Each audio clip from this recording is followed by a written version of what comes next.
Oke, selamat siang ya. Ini hari Jumat di tanggal 2 berapa ya? Tanggal 9 April 2022 ya. Di akhir bulan, di bulan April ya, dan di hari Jumat. Jadi hari ini kita akan coba membuat roadmap ya atau trading plan dari pergerakan SAU USD. Step pertama yang kita lakukan adalah melihat major trend analysis dan forecast bull or bear seperti biasa. Nah, kita akan coba mengurut cerita. Saya mengubah ini menjadi trendline biar gampang ya. Nah, seperti ini ya. Kita mengurutkan ceritanya. Kalau kita lihat, kita mencet major trend, secondary trend seperti itu ya urutan cerita yang kita akan buat. Oke, kita akan tarik seperti ini ya. Sini ada riak-riak kecil ya. Seperti biasa riak-riak kecilnya yang kita akan urutkan ceritanya. Riak-riak kecil seperti ini, riak-riak kecil yang kita akan urutkan ceritanya sampai kita terus belajar analisa kita. Oke, dan ini kita langsung dari ini kita akan mengurutkan melihat apa namanya major trend analisisnya. Dari kita ngelihat major trend kita akan mengetahui bear or bull or bear. So ini kita ini riak-riak kecil kita lewatin. Oke, seperti ini. Jadi kita akan terbiasa mengurutkan sebuah cerita. Oke.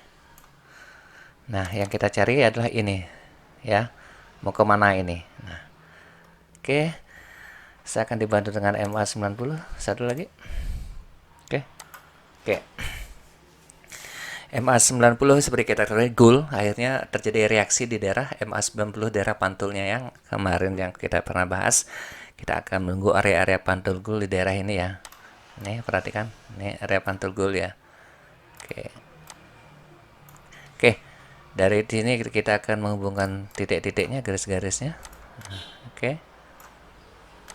Seperti ini biasanya saya kalau melihat menganalisa suatu market atau membuat trading plan. Oke. Oke.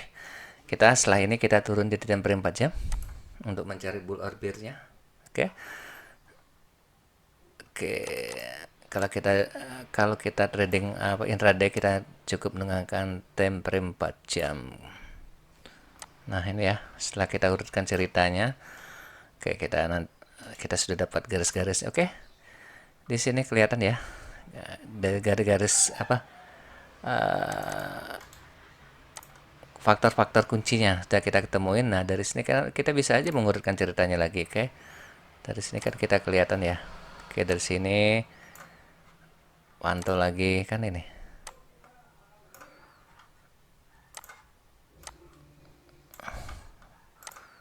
Kita mengurutkan cerita. Ya, seperti ini saya pakai trendline biar memudahkan aja apa. Oke.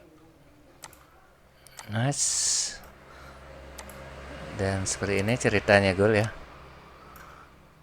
Di time frame 4 jam. Oke, dia mantul daerah sini dan di time frame 4 jam kita sudah ngaruh XAU mengalami fase bearish ya, dan setelah ini kan ini sampai di mana kenaikannya nanti kita ukur dengan Fibonacci apakah sampai sini atau sampai daerah sini atau daerah sini. Nah, ini kita akan lihat ya, itu yang menjadi pertanyaan kita akan ukurnya nanti. Oke, kita sudah memenuhi key level time frame 4 jam ya. Di time frame 4 jam kita sudah temukan dan kita akan coba garis tebalnya.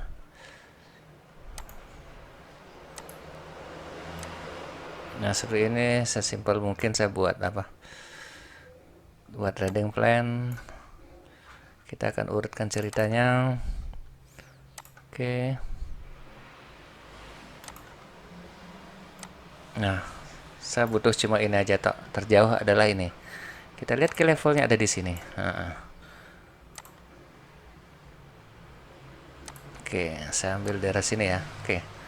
Kita sudah mencari area. Nah, dari sini saya akan menggunakan sekarang candlestick ya. Oke. Kita sudah menemui candlesticknya dan kita coba berasumsi ketika dia ada naik dan tidak menembus area ini, maka gold saya kira potensinya akan jatuh lagi. Alasnya karena dia tidak mampu melebihi membuat higher low yang lebih tinggi lagi swingnya ya. Kalau dia mampu membuat swing lagi dan tertahan area sini, maka saya lihat potensi gold akan jatuh lebih dalam lagi. Oke, dari sini saya akan turunkan seperti biasa.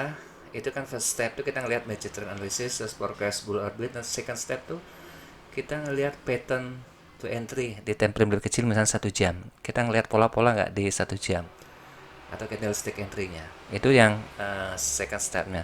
Ini di 1 jam. Ya. Ketika ini kita tidak menemui, kita turunkan 1 derajatnya. Ini 1 jam ya. Oke, sorry, 1 jam. Kita sudah menentukan 1 jam area sini ya. Ini 1 jam. Di 1 jam tuh kita akan ngelihat second step tuh pattern to entry, candlestick entry. Nah, 1 jam belum kelihatan pola-polanya, kita turun jadi time frame 30 menit. Oke, di 30 menit apa akan yang terjadi? Nah, kita ngelihat reaksi market di daerah sini di time frame 30 menit. Ya. Jadi apabila terjadi pola-pola atau reversal atau pola apa, kita baru melakukan ngelihat apa? Step ketiganya itu where to entry-nya, target to profit, stop loss, dan atau reverse strategi. Nah, di sini kita akan ngelihat fresh action di time frame 30 menit.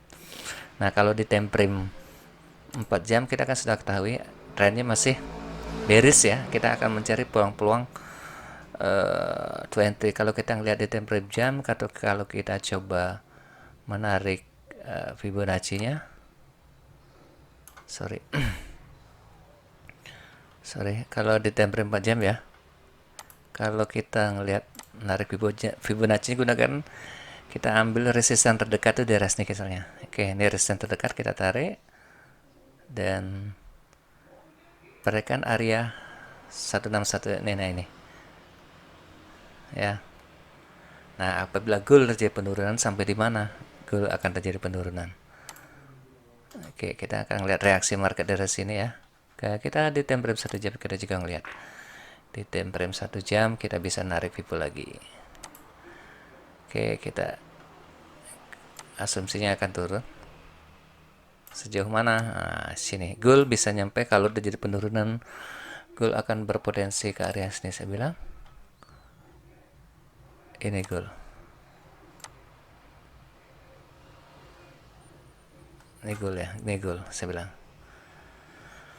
Oke, itu gambaran goal kita di time frame 1 jam dan 30 menit. Dan kita akan untuk melakukan entry, kita akan lihat time frame yang lebih kecil 30 menit, dan kita akan lihat fresh action, dan kita akan menunggu pola-pola yang terjadi di time frame 30 menit, dan kita akan lihat market sesi London atau Amerika akan buka.